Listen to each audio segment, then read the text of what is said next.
All right, so moving on to interpreting and applying these ideas of normal distribution. So first, here we have scaled test scores for New York State Grade 4 Common Core Mathematics test are normally distributed. The normal curve shown below represents this distribution. So what is the mean score of this? So remember, the mean is found in the middle. So we take our peak and we're going to drop it straight down. And so that looks like that's at what? 280, 290, 300, 310, halfway between. We'll call it 305 is our mean.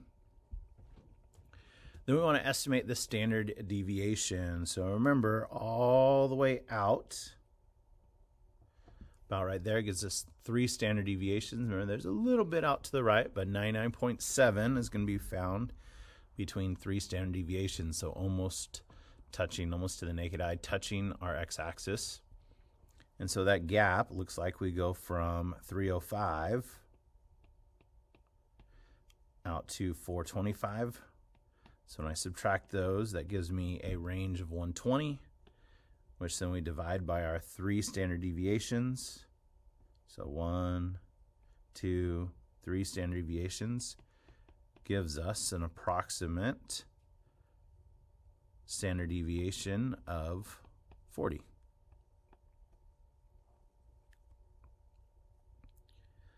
Now, one of the issues with normally distributed data is each variable has its own mean and standard deviation. The shape and location of these curves will vary. So to simplify and allow us to talk about different sets of data better and compare them, statisticians will use what we call the standard normal distribution. Now, why is it called standard? Because in a standard normal distribution, we take everything and we turn it so the mean is 0, and then we have a standard deviation of exactly 1. And so that way we can compare, and this is where our z-scores that we talked about previously come into play. And we'll see that here real quick. Last thing again, total area under the normal curve is 1 because 100% of our data is under there, and allows us to talk about probability and distribution of data and compare those things. So then here is a standard normally distributive curve. There's our 0, 1 standard deviation. Even though it's negative, negative just tells us we're going to the left. So the area between that is the same as the area between those. One's just going to the left and one's going to the right. There's that crazy formula again, don't worry about. The bigger, more important one is our z-score, which we talked about previously. We can find it with value minus mean over the standard deviation, or in our terms of there's our value, right? Our mean is our mu, and then our standard deviation is that lowercase sigma. So we can take all x values of any data set, normally distributed data set, and we can find z values or z scores. And remember what that means for us is that z value or z score is actually the number of standard deviations away from the mean for any given set. And so when we look at data that is different, talk about 2 different classes you're taking, you may get like a 96 in one and a 72 in the other. Well, how do you compare those? They're different classes, English and math, PE and science. Well, what we can do is we normally standardize that, and now we can talk about z-scores and how far away we are, and now you can compare those distributions because you've normalized it to a standard set. All right, so that 68, 95, 99.7 rule, we call that the empirical rule.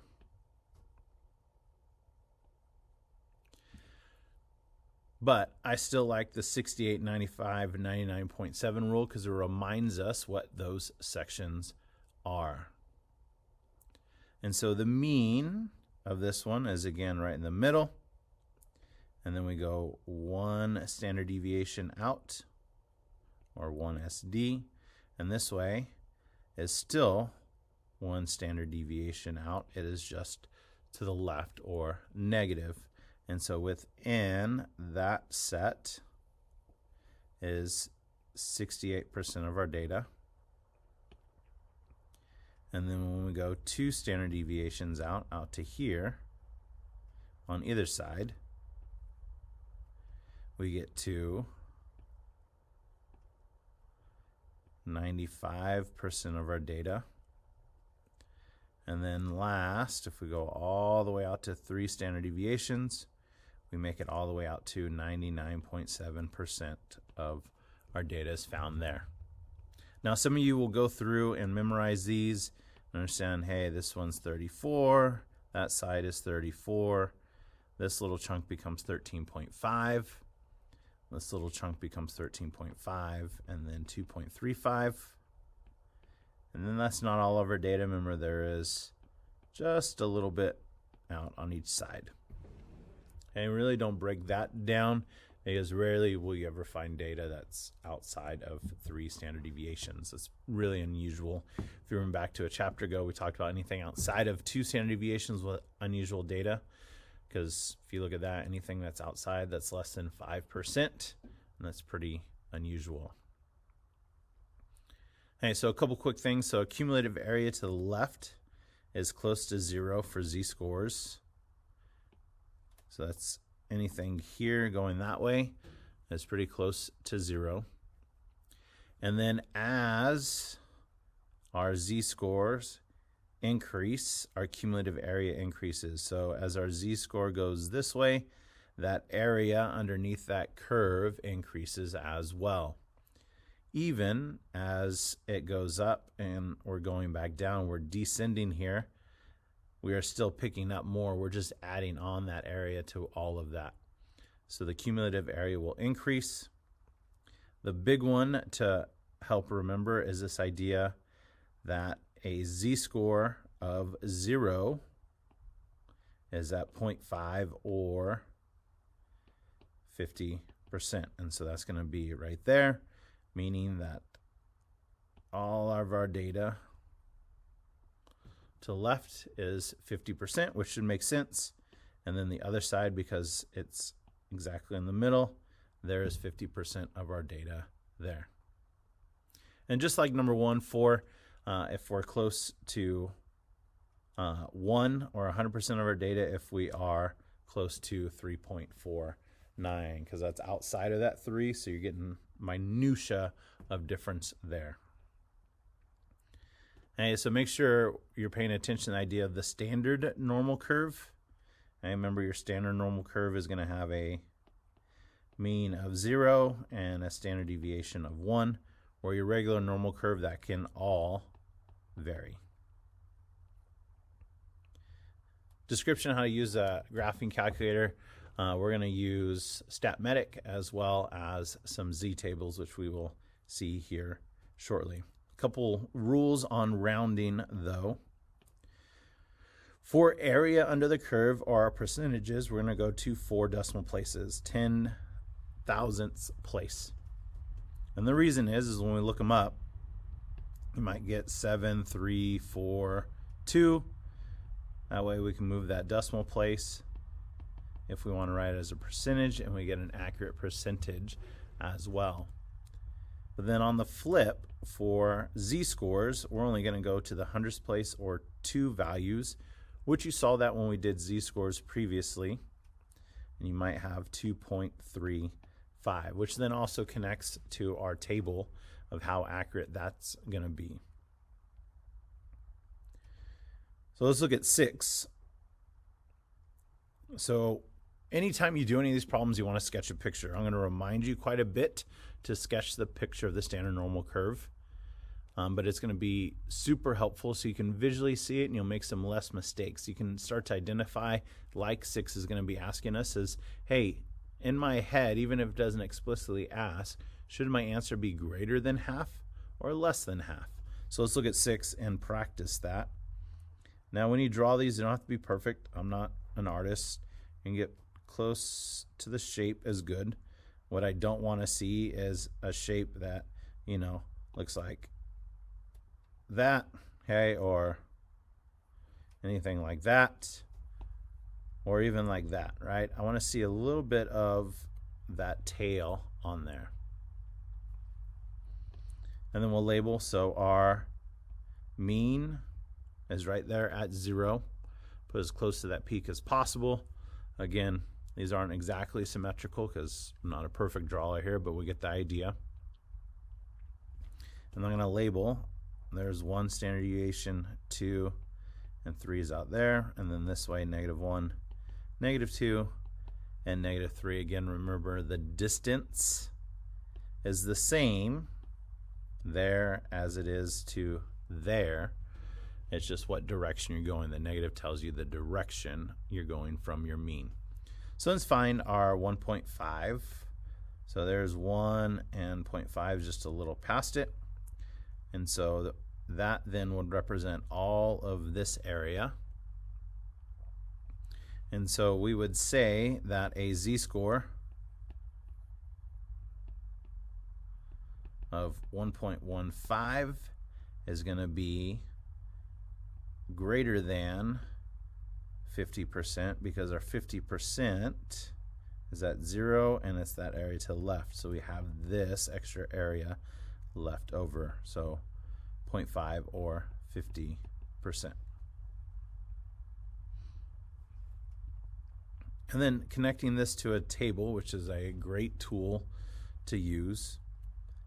And so if you notice, there's 2 things going on here. You have your vertical, our column there, and our horizontal, our row here. And you need those 2 things to match up. So vertically, you look for your first decimal place. It'll be made up of the number to the left, sometimes 0, 1, 2 to 3. And you go down until you get your first 2 decimals. So 1.1 is what we had here. And then as we go to the right, notice it's 0 to start, but we're going to find that second decimal place. So we get 0, 0, 0, 1, 0, 2, 0, 3 all the way out. In this case, we want to 0, 5, which comes from that, because 1.1 plus 0, 5 adds up to 1.15. And then like you did in elementary with multiplication charts, right? If I have 6 times 7, I find where they intersect, gives you 42. Well, we're going to do exactly the same here. I'm going to trace along, and it's already done with the highlight, but just emphasizing an idea.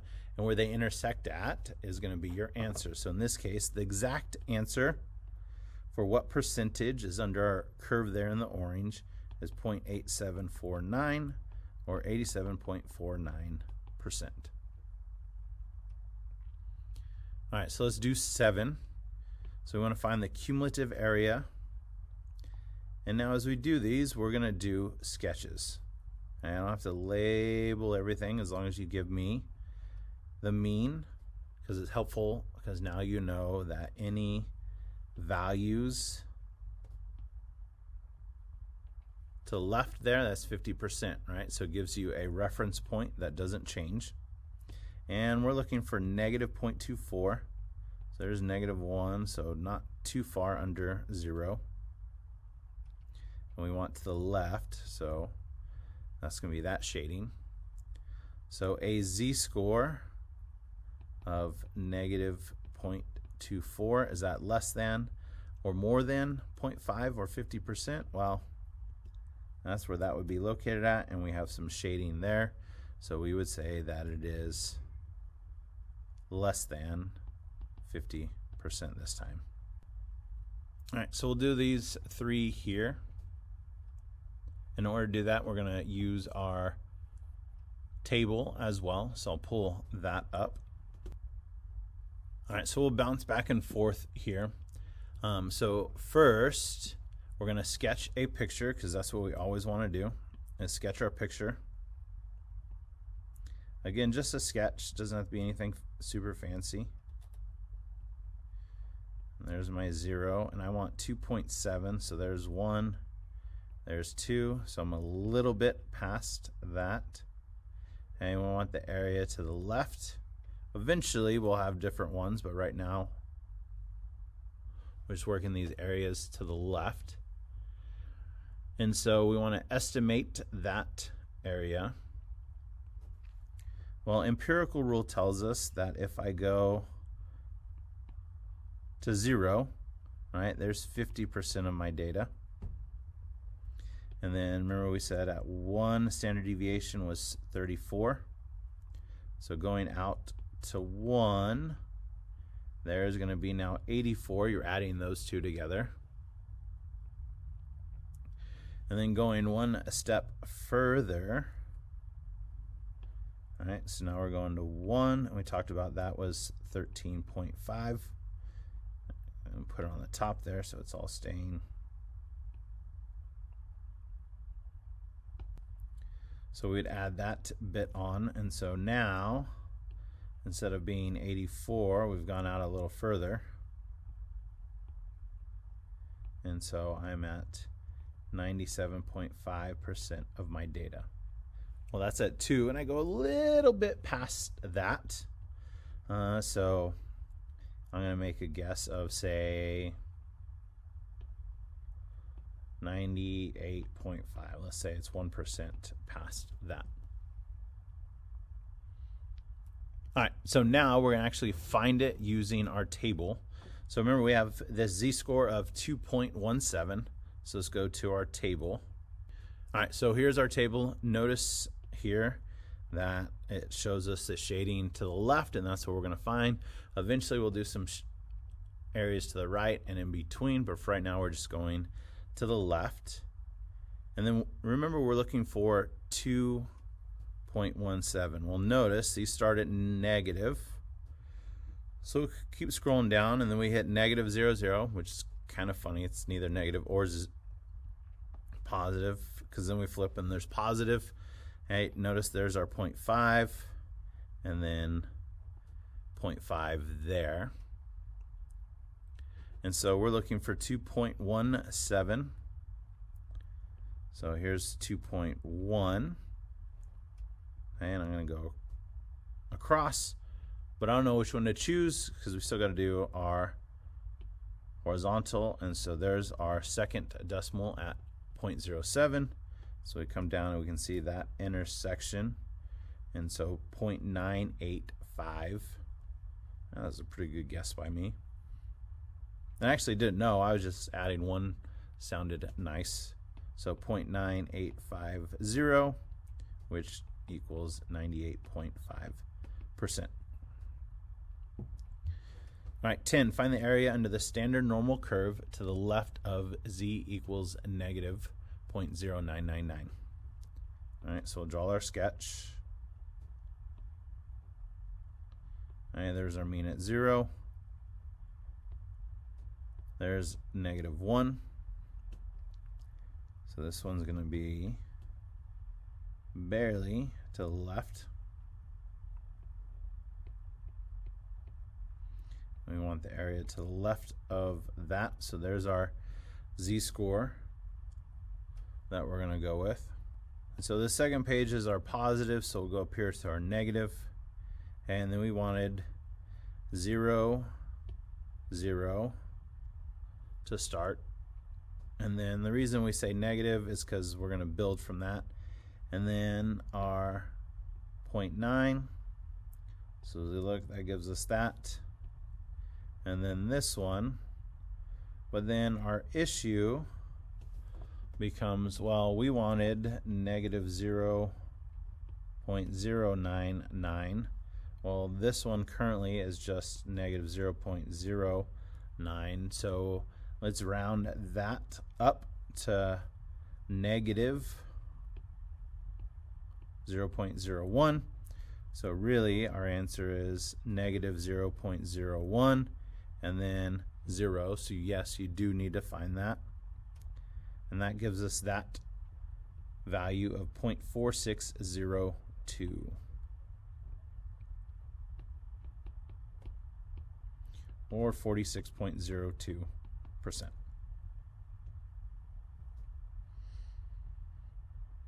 All right, and so what I want you to do now is you have 5 problems here that I want you to work on, and I will post some answers to this at a later time.